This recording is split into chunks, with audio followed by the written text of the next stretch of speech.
요즘 전통 유통업체들 상황이 어떤지 궁금한데 민생지원금이 나온다고 하니 이게 소비에 좀 도움이 될지도 궁금하네.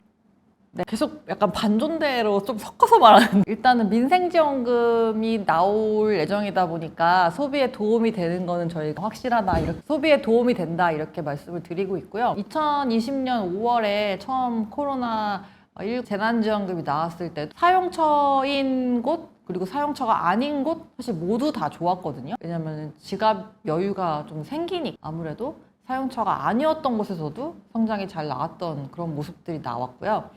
실제로 백화점이 2020년 5월까지 성장이 한 낮은 한 자릿수 정도의 역신장이었었다. 6월, 그러니까 5월에 재난지원금 지급이 되고 나서 6월부터는 명품이랑 가전제품 성장률이 좋으면서 2분기 실적이 굉장히 좋은 모습들이 나타났었거든요. 그래서 당연히 편의점 같은 경우는 사용처였기 때문에 좋았고, 그리고 특히나 그때는 전염병 때문에 해외로 출국을 많이 못 하시다 보니 이런 면세점에서 담배를 보루로 구매하시는 그런 수요가 편의점으로 좀 이동을 많이 했어요. 재난지원금 가지고 담배를 이제 보루로 사시는 거죠. 그런 부분들 때문에 이제 객단가도 같이 올라가는 모습들이 나왔었는데, 그래서 올해 지금 지급이 될 이제 민생지원금 같은 경우도 뭐 비단 사용처뿐만 아니라 사용처가 아닌 곳까지도 이게 소비의 훈풍을 좀 불러일으킬 공산이 크다 이렇게 말씀을 드리고 있고요. 제가 여기에 오프라인 유통 간만에 도는 온기 이렇게 써놨는데, 진짜 저희가 요즘에 전체적으로 주식시장이 좋기도 하지만 유통업 주가들 올해 들어서 굉장히 좋았다 보니까 정말로 10년 넘게 분석을 하면서 굉장히 좀 반가운 나날들을 최근에 보내고 있습니다. 백화점부터 보시면 기본적으로 소비 심리 회복이 됐고요.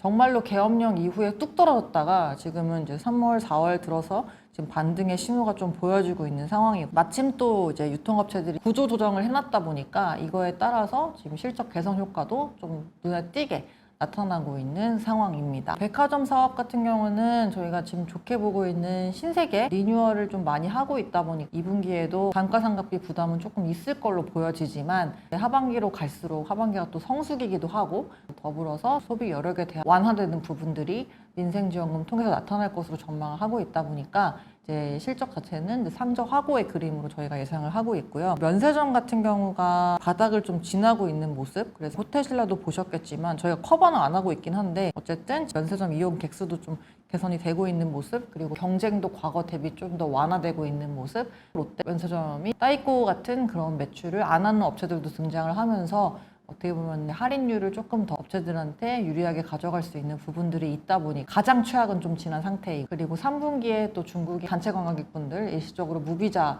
입국 허용을 해줄 예정이다 보니까 이제 그런 내용들로 미루어 봤을 때에는 기대가 되는 부분들이 있다 이렇게 말씀을 드리고 있고요. 현대백화점 같은 경우는 지누스 실적 기여가 이번 1분기 때 되게 좋았죠. 반덤핑 관련해서 환급받는 금액이 1분기에 일부 반영됐고 2분기에 나머지가 또 반영이 될 예정이어가지고 2분기까지도 지누스 실적은 좋을 거라고 보고 있습니다.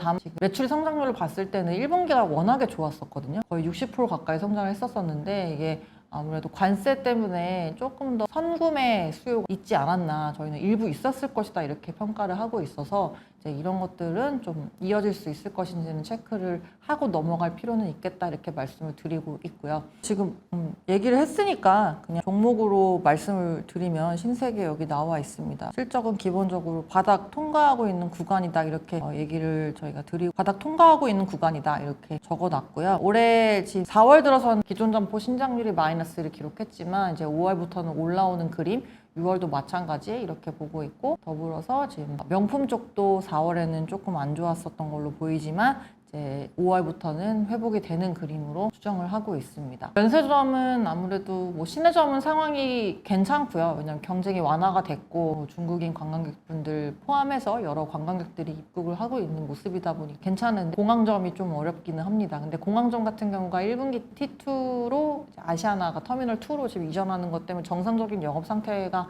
아니다 보니까 좀 임대료 감면을 1분기 때 받았었던 부분이 한 150억 정도 있었거든요. 근데 이런 부분이 어쨌든 조금 더 이어질 거라고 저희가 추정을 하고 있다 보니까 그런 부분들 감안했을 때에는 실적에 좀 더 버퍼로 작용해 줄 수 있는 부분이 있다라고 말씀을 드리고 있고, 그 밖에 자회사들은 사실 신세계 인터내셔널도 작년 하반기에 워낙에 베이스가 낮은 상황이어서 올해 하반기 같은 경우는 부담이 덜한 상황이다 이렇게 말씀을 드리고 있습니다. 주가가 사실 신세계가 1분기 때 실적이 롯데쇼핑이나 현대백화점 대비해서는 그렇게 기대에 미치는 수준은 아니었었거든요.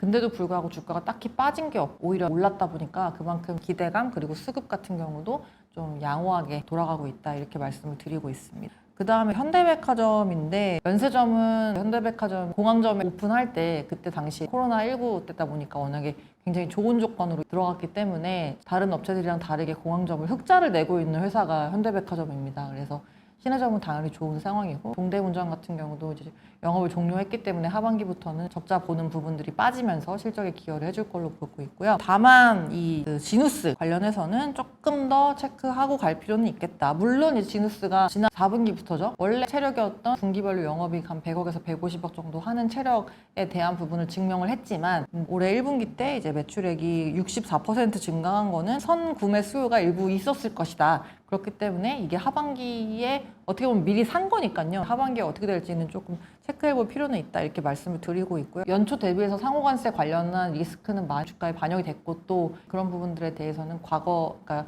연초 대비해서는 약간은 좀 누그러진 상황이다 보니까 여러 가지로 지금 봤을 때에는 기스가 날 만한 부분들은 실적 안정성이 업종 내선 돋보인다. 밸류에이션 같은 경우도 여유가 있는 12개월 포워드 기준으로 6배 정도다 보니까 다른 업체 대비 여유가 있는 상황이어서 차선호주로 말씀을 드리고 있습니다.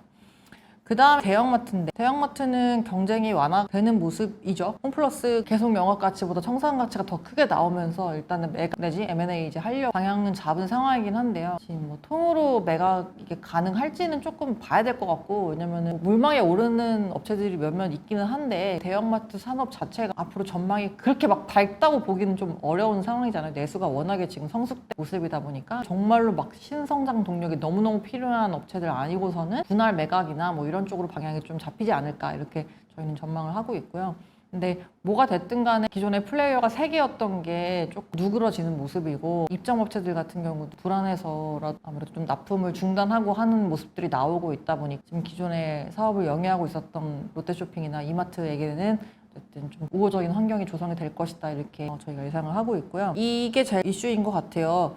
의무 휴업을 다시 공휴일에 할 것인가. 근데 제가 쇼츠에서도 여러 번 말씀을 드리기는 이 유통산업발전법 2012년도에 처음에 그때 제가 기억나는데 그때 레포트 쓰면서 이게 진짜 될까? 라고 했는데 진짜 되더라고요. 그래가지고 그 뒤로 2014년, 15년까지 계속 진짜 매출부터 안 나오면서 실적을 까먹었던 그런 기억이 아직도 나는. 근데 그때랑 지금의 대형마트 지위가 많이 달라졌다라는 게 업계의 정설이죠. 2023년에 전체 유통업체 매출 중에서 차지하는 비중이 대형마트가 13%였던 게 지금 11%, 2024년 기준으로 11%로 줄었고 오히려 온라인은 늘어난 상황이고 더불어서 법 시행하고 나서 지금 보시면 대형마트 쉬는 날에 식료품 구매액이 어디서 늘었냐? 전통시장은 오히려 줄고 온라인몰이 늘었거든요. 사실 온라인한테 좋은 일 시켜준 거 아니냐라는 거. 또 이 대형마트 휴무일에도 지역 상권 그런 식당들이라든지 이런 곳에 매출이 줄었다라는 통계들이 또 있고 그래요. 그래서 아무래도 소상공인들 보호하기 위해서 제정하고 시행한 법인데 그런 것들에 대한 내용을 고려했을 때에는 이번에 다시 할지에 대해서는 조금 조심스럽지만 지켜봐야 되지 않을까 이렇게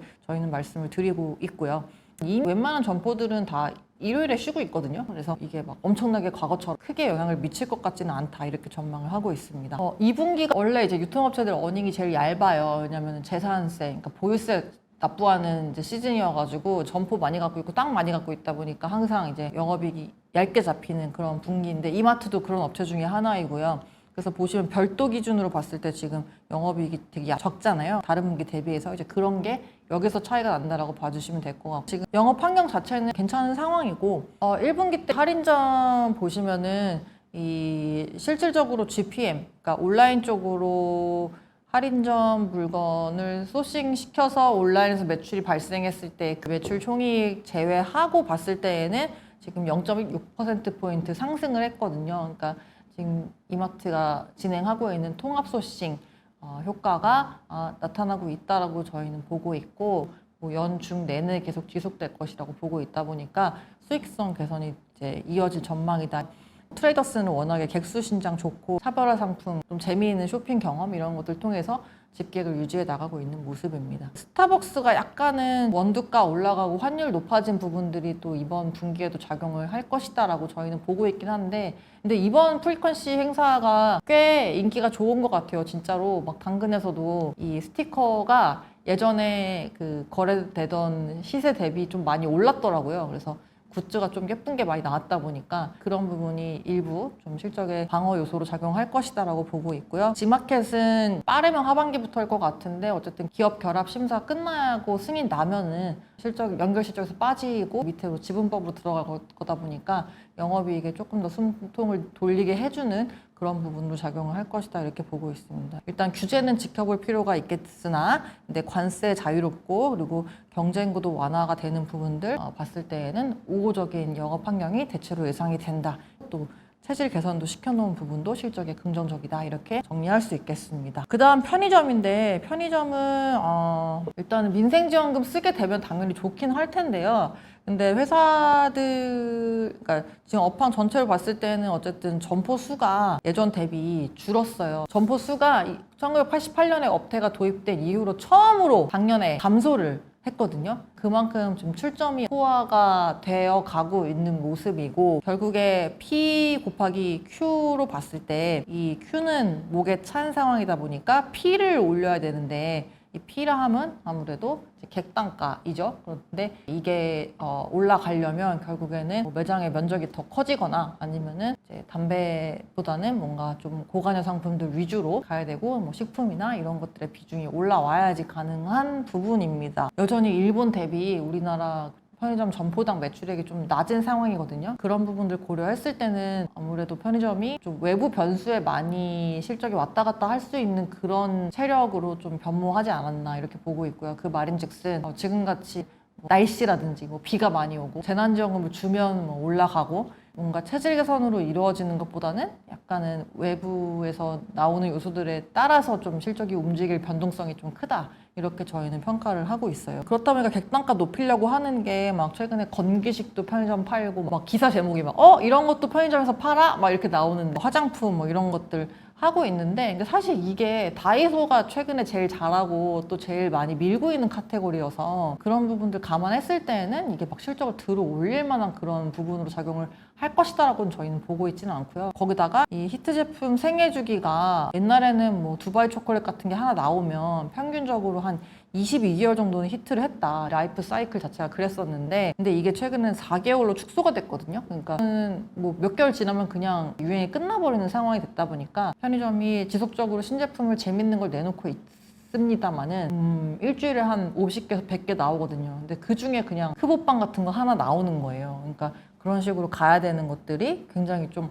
부담스럽기는 하다. 근데 사실 이거는 뭐 전통 유통업체들 모두 해당되는 내용이기는 해요. 그렇지만 어쨌든 편의점 같은 경우는 상대적으로 가격이 높고 그리고 또 백화점처럼 고가의 상품을 팔고 있고 이런 것들이 아니다 보니까 그런 부분들에 조금 더 빨리빨리 움직여야 되고 또 그런 내용 때문에 더 실적에 타격을 받고 있는 모습들이 아닌가 이렇게 판단하고 있습니다. 지금 4월이 날씨가 되게 추웠다가 막 더웠다가 막 이랬고 5월에 비가 되게 많이 왔고 또 6월에도 좀 주말에 날씨가 좋았던 적이 몇 번 있긴 했는데 그래도 비가 좀 많이 왔던 것 같거든요. 그래서 그런 부분들 감안했을 때는 2, 3분기 성수기 효과는 좀 볼 필요는 있겠고 근데 주가가 워낙에 빠져 있었고 또 지금 민생지원금 이런 거 이슈 때문에 최근에 조금 갑자기 급등하긴 했습니다만은 근데 어쨌든 체력 자체는 과거 대비 좀 약해져 있는 상황은 저희가 그렇다 이렇게 말씀을 드리고 있습니다. 네. 그럼 마지막으로 등장할 GPT 얘기를 해주세요. 그래서 이 리포트를 통해서 전하고 싶은 핵심이 뭔지 간략하게 정리해 주실 수 있을까요? 오랜만에 우호적인 영업 환경이다. 일단 새 정부 출범했다 보니까 내수 부양 그다음에 상대적으로 미국 관세 관련해서 자유롭고 중국인 관광객 회복하고 그다음에 하반기 성수기 효과 여기 모두에 해당되는 게 지금 백화점이라고 말씀드리고 그리고 할인점도 경쟁 완화 기대, 커머스도 약간은 숨 돌리는 상황에서 점유율 확대할 수 있는 그런 기회를 맞이했다라고 평가를 하고 있고요. 편의점은 지금 2, 3년 동안 출점이 워낙에 활발했었고 그리고 고물가 수혜를 받았었는데 올해는 좀 실적에 날씨나 이런 좀 영업 외적인 요소 물론 영업 요소기는 한데 자체적으로 건드릴 수 없는 그런 외부 요소들의 영향을 좀 크게 받을 것으로 보고 있습니다. 탑픽은 저희 이마트 신세계 이렇게 말씀을 드리고요. 차선호주는 현대백화점 제시를 하고 있습니다. 그래서 앞서 말씀드린 신세계는 백화점 리뉴얼 오픈하는 부분, 면세점 경쟁 완화되는 부분, 공항점 어떻게 보면 바닥 진한 부분, 명품 매장 오픈하고 있다 보니까 객단가 올라가면서 어떻게 보면 BEP에 도달하기 위한 그런 노력들 지속하고 있고 그다음에 이마트는 경쟁 상황 완화되는 부분과 또 또 비용 구조 개선시켜 놓은 부분들이 실적에 긍정적으로 평가를 실적 모멘텀이 유효하다. 현대백화점은 밸류에이션 매력 있고 백화점 면세 둘 다 안정적으로 실적 가져가는 것 플러스 지누스 관련해서는 좀 선구매 수요가 있었을 것으로 저희가 보다 보니까 이것만 체크하고 가면 될 것 같다 이렇게 말씀을 드리고요. 그래서 이제 마지막 결론은 재밌는 게 다이소가 1,000원짜리로 4조 매출을 했단 말이죠. 근데 보석 매출이 막 늘어요. 불가리도 그렇고 뭐 요새 뭐 명품 브랜드들 보석 시계 막 다 줄줄이 가격 인상을 하는데 한다 그러면은 막 백화점에서 명품 특히 보석 쪽 매출 성장률이 막 20-30%씩 나오거든요. 그러니까 진짜 옛날에 합리적 소비라는 걸 넘어서서 극단적인 소비로 치닫고 있는 상황입니다. 더불어서 지금 뭐 제가 계속 말씀드렸던 파편화 소비 갈수록 취향이 세분화되고 있고 그리고 또 브랜드까지 굉장히 범람하고 있다는 거는 유통업체들한테는 앞으로 계속해서 좀 도전적인 상황들이 이어질 것이다 이렇게 전망을 하고 있어서 뭐 물론 올해 하반기는 여러 가지로 좋은 환경이 예상이 됩니다만은 근데 긴 호흡으로 봤을 때에는 이런 부분들도 항상 염두에 두시고 투자 및 산업 분석하실 때 있어서 참고를 해주시면 좋겠다. 기민하고 유연한 대응을 누가 해낼 수 있을 것인지 그리고 어떻게 풀어나갈 수 있을 것인지가 향후에 굉장히 중요해질 것이다. 이렇게 전망을 하고 있습니다. 이런 전망과 또 분석을 이런 변화에 대해서 가장 빠르게 분석하시고 따라잡을 수 있는 것은 저의 유튜브를 구독하시면서 계속 봐주시는 것이라고 자신 있게 말씀을 드리겠습니다. 제가 GPT랑 하다 보니까 조금 어색한 순간도 있었는데 어저께 찍었던 것보다는 조금 나아진 것 같다고 생각을 합니다. 잘 편집을 해볼 테니 도움이 되시면 좋겠고요. 저희는 또 다음 시간에 뵙도록 하겠습니다. 제가 이제 계속 아마존고 갈 때까지라고 외쳤는데 아직도 못 가봤죠? 그래서 우리나라 유통기한 언제까지? 미국 아마존고 가는 날까지. 그럼 다음 시간에 만나요. 안녕히 계세요.